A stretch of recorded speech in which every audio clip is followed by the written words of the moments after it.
we sit down Mayor Giuliani on Rikers Island. A lot of abuse go down there. Yes, we sit down the Mayor Giuliani. Giuliani came on Don't say 96? we. Say them niggas about top Okay, 10. Yeah, we see on the bottom tier. Say them dudes on the we top lined 10. them up. We lined them up. We actually bust the cup. But the top tier definitely bust the cup. And Giuliani them left out there looking like fucking chocolate Easter bunnies. Wait, right? hold on. We shit the Mayor down. Yeah, they came through there. They came through with the city everybody workers. about that, motherfucker. They came through the city workers doing like a scrutiny of the facility, like inspecting, and got the city, the city coming there. Yeah, they come through there. I remember that. Hold on, how did y'all find out Giuliani was Okay, this is how we found out. First of all, the COs told us Giuliani was coming through. Right, we was 1 South Central. We the worst house in the history of Oh boy. Right? Okay, that's OBCC. Only devil can't control. Only bloods. Oh boy. So now, while we in there, that's when they thought it was Giuliani got on the radio and said the Bloods is a myth. There's less than 100 Bloods in New York. That was 1996. He was on. But that's when wasn't Curtis Sliver wife.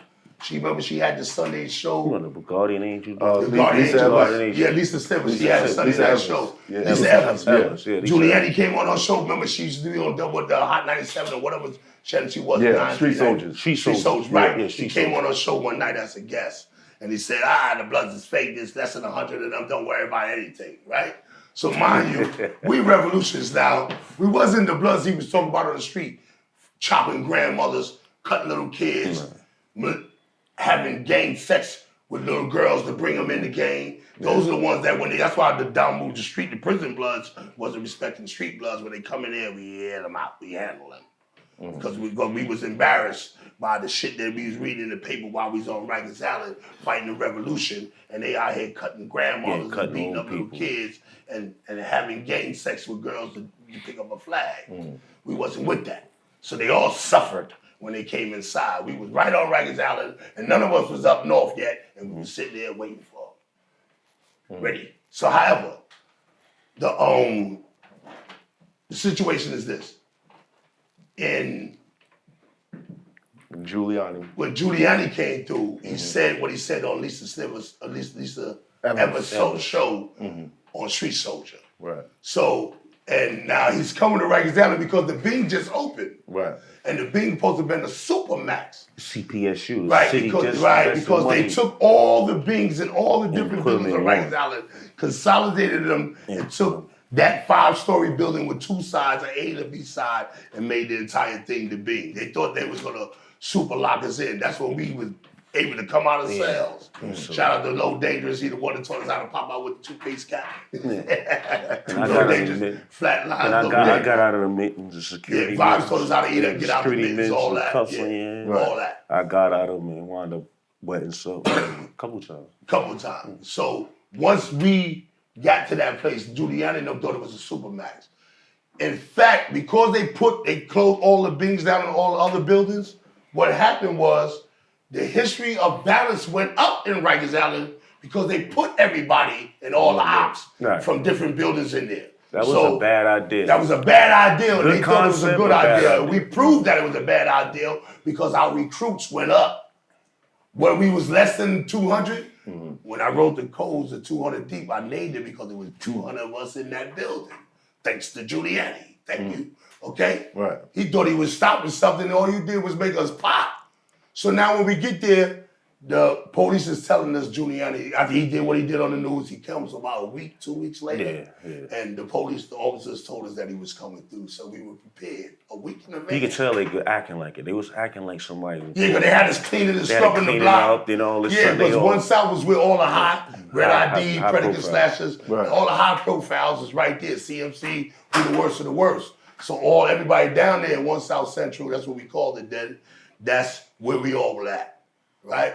All the leaders, pioneers, all of us in that one place. No, we call it the dog pound. The dog pound, right? So when he comes through, we had everything on lock. All the COs on lock, everything on lock. You do what you're told, or you get folded. So Giuliani walks in. He walks through. Right. And the top company was prepared for him. They had buckets of everything.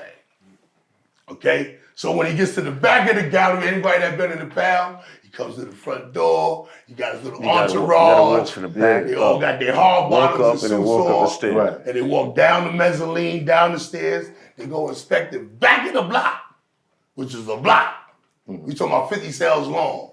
So that's a long way to go on little linear, slippy ass floors with piss and shit and soap on it.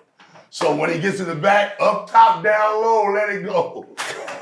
Yo, all you see was all the flaps open and just they blowing them down, son. Yo, they slipping and falling, screaming. They got their 15 minutes. That little personal secretary, felt their like little 15 minutes. clipboards, that shit was clipboards coming through, they dropped. Yo, bro, it took them mad long to get to the front door because they slipping and falling on shit and piss and soap. Mad long. And then they locked us in there for 3 days. No, I ain't gonna let it get away. I'm gonna throw the kick in the song. If you realize what happened, if we paid attention what happened after that incident, I don't care, it was politically connected. We all went to trial and lost trial. It was sent upstairs. Everybody in that whole unit, upstairs, downstairs, it don't matter what borough, you was from Brooklyn, Queens, Bronx, your district attorney was trial ready. We had to get clothes, get ready to go to trial, and we all lost. Nobody got a not guilty verdict. Yeah, but then that shit, 90% and we was all upstate. All of us had bodies down there. All of us we had serious cases though. All of us had serious cases down there. Right after that, because it was in the newspaper in April '96. Right after that, remember, I started trial.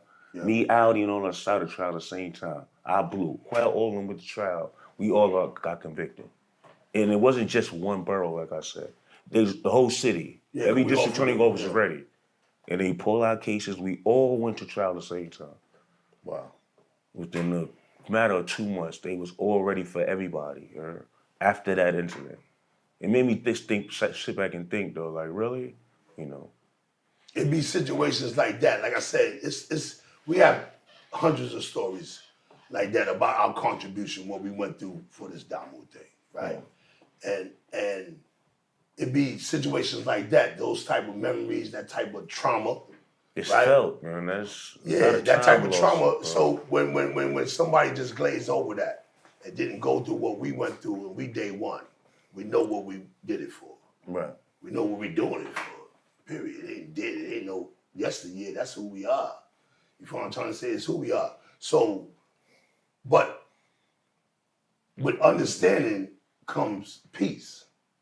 Because that's what the scriptures say. I was a whole Levite priest for almost 30 years as a roster. And I'm also a high priest of the Egyptian religion. Right. No, Shemshu Netza, the oldest religion on the planet, Cked. Remember, that's the birthplace of civilization and humanity. Right. I know what they know through practice. So, and I had classes. It ain't like I just know it, sat in the cell and read this shit by myself. I filled the auditorium for decades with comrades to teach my peers this shit here, and we got power from the things that I taught them. Was that part of the culture? Absolutely. It's three ways to think, mentally, physically, and spiritually. Yeah. It ain't no one way. It just ain't no physical shit, because the physical don't last forever. You got a mental aspect of it, and it's not for deviancy. It's not for doing destruction. The mental part of banging is banging the wind for all of us, bro. Not in a deviant, devilish, negative, malicious way. We're talking about in the form of righteousness. That's the only thing that's going to last forever. Do you feel like hip-hop portrayed it in a devious way? Of course, it's controlled by the media. This hot for trapper turn smack rapper. Only smack rapper that you know is smack rapper.